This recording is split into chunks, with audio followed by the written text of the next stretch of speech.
Je suis prêt pour sauver le Congo. Et toi? Je suis prêt pour sauver le Congo. Et toi? Pour l'amour du Congo, pas de recul. Pour l'amour du Congo, tous derrière Papa Charles Lourd.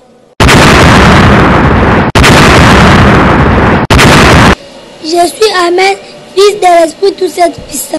Mon souci est que l'Esprit tout cette puissant bénisse, délivre et sauve le Congo.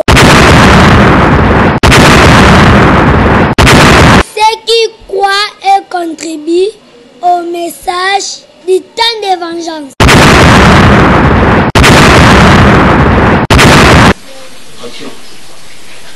Oui, à l'Esprit tout puissant, le véritable lion tout puissant du Congo et ainsi de l'Esprit, les gloires, les honneurs, les louanges, les adorations, les puissances et les forces.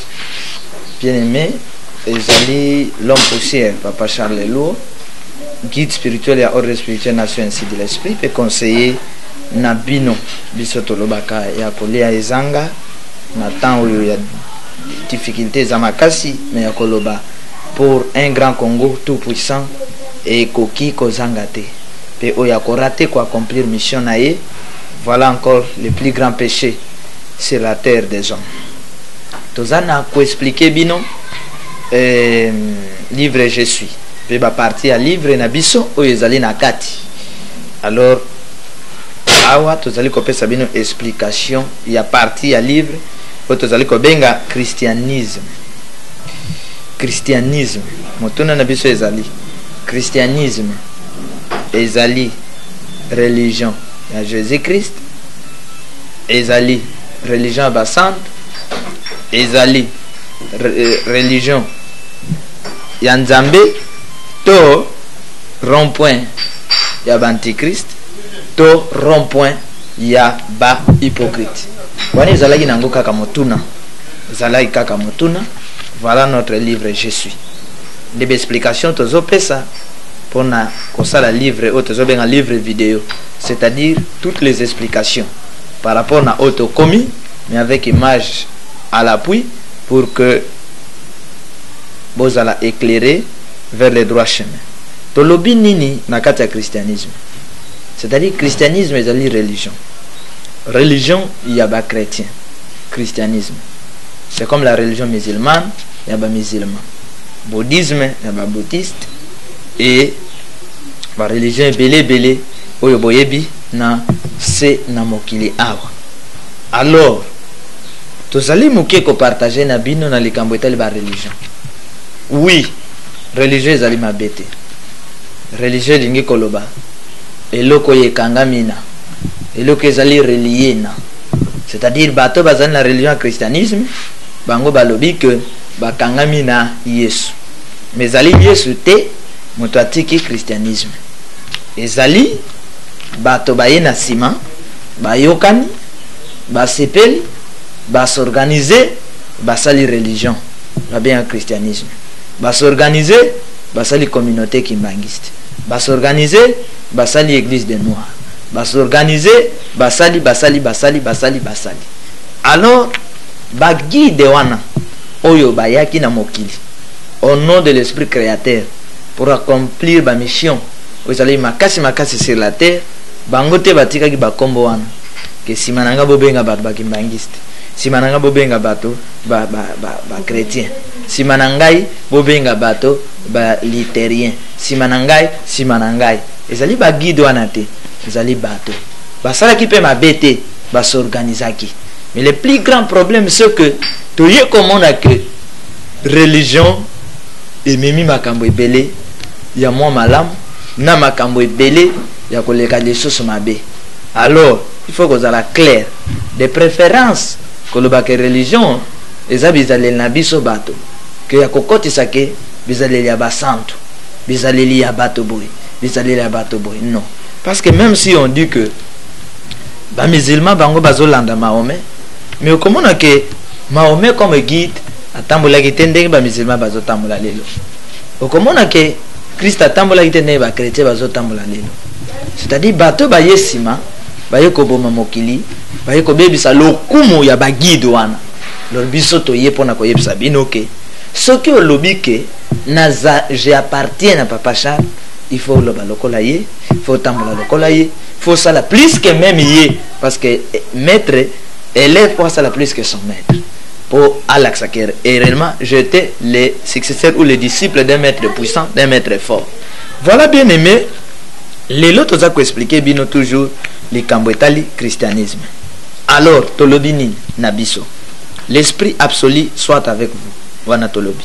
Nous sommes hors de spirituelle nation, ainsi dit l'esprit, en sigle Osnai, disposé à vous orienter en vous expliquant les révélations et vous pousser à écouter, à discerner, à comprendre et à mettre en pratique toute vérité du temps.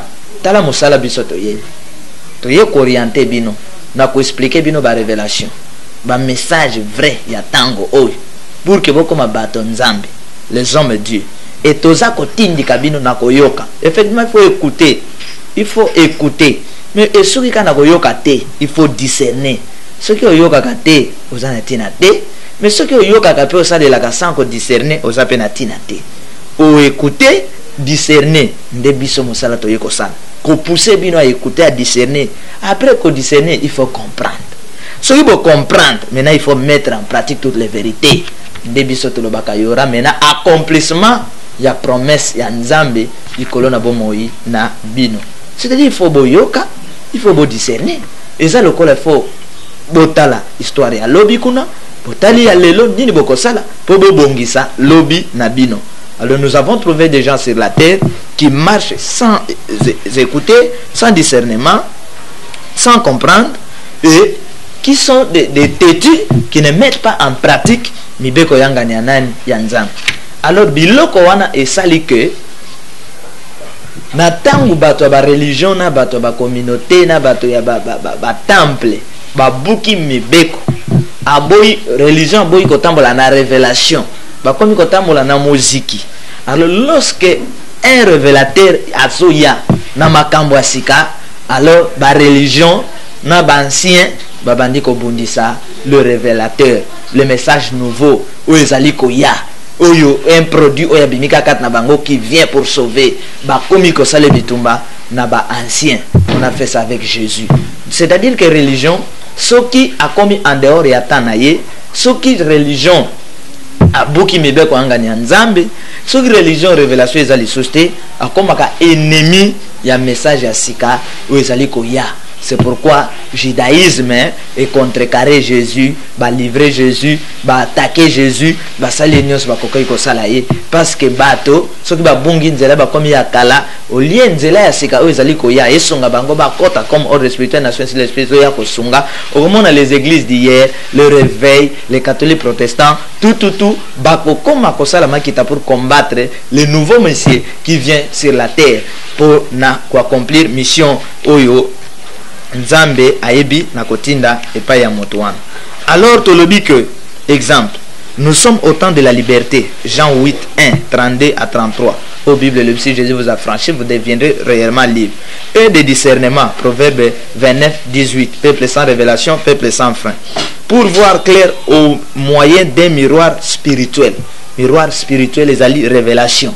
C'est-à-dire que les lots la religion batambola son na révélation te batambola na expérience batambola ka par rapport ya ba classe bango basala eloko wana ekaboli religion na nzambe eloko wana esali ke religion akangami mingi na mabe religion asimbi bakisi alors religion est comme ko combattre ba nouveau venu alors comme on a que tangu protestant ye catholique abondisi ye abaptisé na komba protestant tangu réveil ye na catholique protestant ba bondisi réveil ba baptisé bango na kombo ya bi nzambi nyonso wana pona nini eloko akala ilingaka eloko ya sikate tataboke na église na ba chorale soki ba chorale ba yembaka moko aye na voix kitoko koyemba batakala bako bondisa ye na ba intercession ndenge moko mais na munoko bazolo bake nous sommes des dieux, nous sommes de Jésus Christ. Yango tozolo babo Christ a dit si tu demeures en lui, si tu dis tu es des Christ, tu dois marcher comme lui-même a marché. C'est-à-dire que quand tu dis je suis des Christ, je suis des Kimbangu, je suis des Martin, je suis des, il faut qu'on marche le col à Motowana à Machaki. Il faut que ça la plus Oyo Motowana Ayebaki na Kosal. Nous avons constaté que la religion est que détruit Bamboka et rendre Bamboka Mososo plus pauvre et plus faible. Alors Bissot Tolobaï que il ne faut pas batonanzambe batambola selon religion, selon la communauté, selon l'organisation, mais etonga nanzambe to liboka ya bananzambe faut batambola selon révélation. Alors biso to lobi boyke religion ezali comportement ya ekolo moko to ya continent moko pona komatela ba misusu konyokola ba misusu kokwesa ba misusu. C'est-à-dire nous avons dit quoi? Christianisme azali comportement oyo eyaki pour que nyokola bamboka mosus et dominer bamboka mosus et rendre bato plus pauvre na bamboka mosus na bamate ya bayaki l'état ba colon en collaboration na ba prêtre ba détruire ba Congo ba détruire l'Afrique d'une manière d'une autre mais baye ko kosa na sima ya Yesu. Non, Jésus te mutatinda ki bango lelo bosili que la Jésus te bande ko église des noirs, ce n'est pas Jésus mutatindi bango et ça groupe de gens va s'organiser comment ba koki ko dominer le monde alors ba profiter sima ya évangile pour que ba ya ko dominer monde.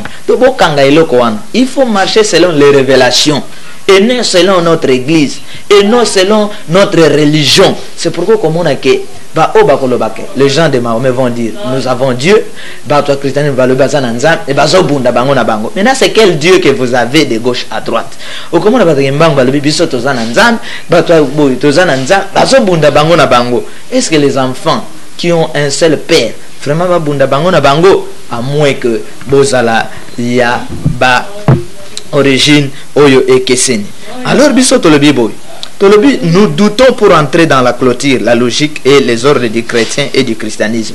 C'est-à-dire biso to douter na biso kokota parce que to monique christianisme na lisanga ba chrétien et bomi, c'est-à-dire que mangomba pasali ya ba mangomba ya ba religion bate yaka bien ba expliquaka bien mais mise en pratique bazana problème. Au comme on a batwa uti côté batwa uti lo sambo kaka na ngonga wana batwa uti lo sambo babandi ko tonga pasteur na bango babandi ko tonga mundimi na bango babandi ko tonga bato ba uti lo sambo na ndako ya molimo moko to benga ka maison spirituelle. Alors to monique ba religion ezana bo santo te katna yango bazana bo santo te ezana ngoma ngomba ya muziki lokola ya banzango bazana bolingo solo ezate okomona kuti na be équipe ya ba football bazana ba bolingo bazana bolingo omona joueur ya beti moninga na yeba yambani ba pesa ni mbote biso ke na mangomba ya bana nzambe soki baswani bakosa la 12 ans bayoka na kate ba pasteur soki ba potani bakosa la 15 ans baloba na kate guerre mondiale ici la kate mena to douter na biso kokota na logique ya christianisme na logique na masanga ya ba chrétien parce que mais allez la bango zo bala na Yesu te et nous sommes encore près de dire que christianisme ezali à Jésus te ezana ngo religion lisanga ya bato mais à Jésus te parce que Jésus a tiki angote nous devons marcher selon révélation. Alors de préférence kozala mwana na nzambe ke ya kozwaka grade que je suis chrétien, je suis du christianisme, je suis musulman et que kuna na kati eza misale pesa ka nzambe lokumote. Tolobinin, nous sommes dans la logique des hommes spirituels. Oui, Jésus-Christ est un homme spirituel. Les hommes de Dieu là, les Mahomet là, les Martin là, les Kimbangu là, tous ces hommes de Dieu là, oba fort wana ba pasola banzela, bazalaki ba homme spirituel. Tanga ngona 1 Corinthiens 3, 1, na Jean 4, 23, na 1 Corinthiens 2, 12, 15. Biso toza na logique, il y a ba homme spirituel, toza na logique, il y a des enfants de Dieu ou du Père, toza na logique, il y a des fidèles. Dans la logique, il y a pas Christ. C'est-à-dire, je suis prêt pour dire, je suis un homme spirituel, un enfant de Dieu. Je suis fidèle de Dieu, élu de Dieu. Je suis Christ. Oui, le bango de cette manière. Il y a des versets qui l'appuient. Et notre force, c'est la révélation. La révélation. Révélation, c'est le Saint-Esprit lui-même. Révélation est une expérience parce que révélation est un monde supérieur d'accord. Au cause d'une expérience, il y a un ballon pendant 12 ans dans l'équipe de Léopard, mais il y a une expérience. Mais moi, nous, il y a 2 ans, il y a une technique. azwi biloko asika ya technologie ya sika aepate yo c'est ça lokola ba phony lelo yo kondima liso okezwa phony obando benga bato baza na intérieur kuna na kikwit ou bien kozwa no téléphone technologie ya sika alors bato balingi kokota na technologie ya sika te balingi kaka kotikala na biloko ya kala yango biso tolobi de préférence révélation force na biso révélation mon peuple périt faute de connaissance alors ba santo nyonso ya nzambe ba envoyé de Dieu on marché selon ba révélation ba prophète ya Bible ou ba pasteur batanga ka Esaïe Ézéchiel osoka bazotanga pesi kombo ya Ézéchiel or Ézéchiel wana c'est celui qui disait ainsi dit l'Éternel ainsi parle l'Éternel là ba Jérémie donc comme on a lelo ba pasteur bisala sala révélation ezate alors toujours douter to kota na lisanga ya religion parce que religion na religion eza comportement moko ya bato ba dominer bato mo susu or bana na nzambe bango na bango bako lukate oya dominer oy mais bako vivre na bolingo bako zala grade moko bako zala ego kino bako kota na mboka ya tata na bango yango Yesu alobai na ba yekolike bozali ba frère entre vous boza ba frère kati na bino alinga ine ba grade ya pamba te alors tant que tozolongwa wana tozomona que biso tolobi message de Bible. Voici les causes qui nous poussent d'être loin avec vous spirituellement. Talatina to boy kozala na cohésion na ba religion sur le plan spirituel. Nous ne voulons pas mourir dans l'ignorance. To linte to kufa na ignorance parce que religion est bomba qui vérité. Religion bombi ba vérité belé jusqu'à ce que réveil ayeko kondela moi parti à ba vérité oyo religion bomba ki. To yeba ki te ke molimo bepe ba benga na kaye. To yeba ki te ke muta misala mabe ko kipe kwa empêcher na nzela prière. To yeba ki te bisot kaka to yeba ki je vous salue Marie. To yeba ka yango wana na notre Père qui est aux cieux. To so baluka ka wana be fezate. Mais to découvrir na nzela ba protestant na nzela ba réveil ke okoki kosala lo sambo mwana biki okoki kosala lo sambo mutu asekwi okoki ko bonde la nzambe makambo ebongwani makambo ebaluki vérité ebombanaki ebimi alors réveil tango bimsi ndambo vérité na ye akoti lisusu na religion akoti lisusu na masanga wana alors abandi lisusu kokoya abebisi lisusu akeko simba bakisi oyo ya simba kite akomi en dehors ya temps révélation esili makambo ekomi nzoto na nzoto alors biso tolobi on ne peut pas marcher na nzoto alors il faut marcher selon la révélation ndeto yeko loba lisusu nini révélation esprit alobi l'appellation chrétien n'est pas une révélation ou inspiration ni une recommandation mais une association de personnes purement païennes. Textuellement, le cas des protestants qui est un nom baptisé par haine et jalousie, comment pourrons-nous accepter de temps en temps un nom qui ne vient pas du Père? Car le nom de Jésus a été révélé. Jean-Baptiste révélé. Samson révélé. Chrétien acte 11, 26. Tanga, Congo eba chrétien utana acte 11, 26. Dengenin bazwa yango. Tuna histoire protestant ba yipsa dengenin bazwa kombo ya protestant. Et ça signifie quoi? Tala yango na dictionnaire okomona ba kombo wana. Biso foto tam na révélation na kombo ezali révélé. Parce que kombo eza révélé eza na befe eza na misala nango. Alors komona kena bamboka lokola Israël, ba bando pesa bana ba kombo pambate. Pesa bango ba kombo eza significatif par rapport ya mission na ye ezala ba koko na biso akala ba bando pesa pe ba kombo ndenge wana. Alors esprit alobini tous les chrétiens du monde quelle que soit leur confession religieuse ont un représentant physique qui doit les représenter dans leurs différentes rencontres des religions, c'est le pape. Alors que ceux-ci en quittant les catholicisme croient qu'ils sont dans la vérité et loin du pape. Non, ils sont sous les pieds de la vision du pape et non de Jésus-Christ. Pour preuve, toutes ces confessions retombent au même pied d'égalité avec catholiques. C'est-à-dire, ils font et recommandent ce qu'ils avaient condamné. 20 femmes soutanes. Bisot lobike. Bato balobake. Oh, bisot longwe na catholique, longwe na protestant. Bisot salibo. Tant que bozakat na religion ya christianisme, bozali bato moko. Bozali sous pouvoir ya pape moko na bino pape. Parce que soki ba bengi ba représentant ba religion ba kene ko représenter bino physiquement. ba pasteur ya réveil boko kende te ezali pas muta ko kende ko représenter bino. Alors bota le loko esala ke bokangama na même chaîne ezana parole moko baloba ke tout chemin mène à Rome bino boyeba ka parole wana kasi ça signifie kende na yo atoke na réveil oke boyonga muta église à Saint-Esprit ya bo tant que ozana christianisme ozana se ya pape okozonga place wana yango mona ke biloko nyonso boboyaki obiso masanga te obiso 20 te obiso sultan te obiso ba croix to kolata te mafuta te bozongela yango orwana ezali comportement total ya catholique bozongela yango c'est-à-dire bolongwaki na bino na nzoto mais spirituellement boyebaki ko longwa te. Alors biso ba raison wana ezosala ke tozala na bino musika sur le plan spirituel mais physiquement on est des frères. Yoka raison pour laquelle il prend un langage chez eux, tout chemin mène à Rome. C'est une phrase qui cache des secrets que je vous révèle aujourd'hui. Je vous transmets ce qu'il m'a dit. Rome, Vatican n'est pas un siège spirituel des fidèles de Christ, mais un siège qui coordonne des esprits, non avec la puissance, le chemin de Jésus-Christ ou du Saint-Esprit. Ils sont dans leur logique et ont beaucoup de secrets concernant Christ.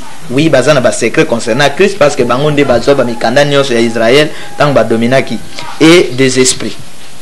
Yoka question à liboso biso toyebi na otuna bino. Tolobi boyeke Vatican ezali siège ya bana na Nzambe te. C'est-à-dire dans le sens que bango ba païen te. Ezali siège ya bato na catholique na ba chrétien. Mais siège ya bo santo te ya Yesu to ya molimo santo. Les sièges wana te mais les sièges ya esprit bango pe bazana ba esprit bemvokaka ba coordonaka baza ba chef ya ba loge epele ya makambo ebele oyo bango ba coordonaka bayebi makambo nazoloba basango bayebi yango. Question ezali qui est le modèle des catholiques? Point d'interrogation. Car la couleur et l'intérieur de leur synagogue opposé au message de Christ. Jean 4, 23, 24. Oh, le Dieu t'explique que ce qu'il adore la donne esprit en vérité. Qu'ils prétendent invoquer.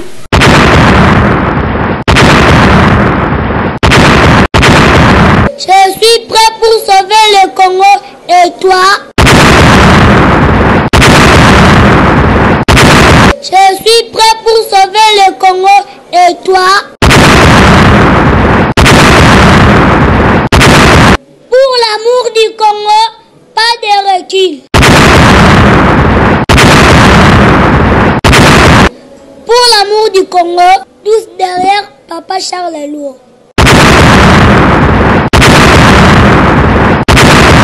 Je suis Amen, fils de l'Esprit tout cette puissant. Mon souci est que l'Esprit tout cette puissant bénisse, délivre et sauve le Congo.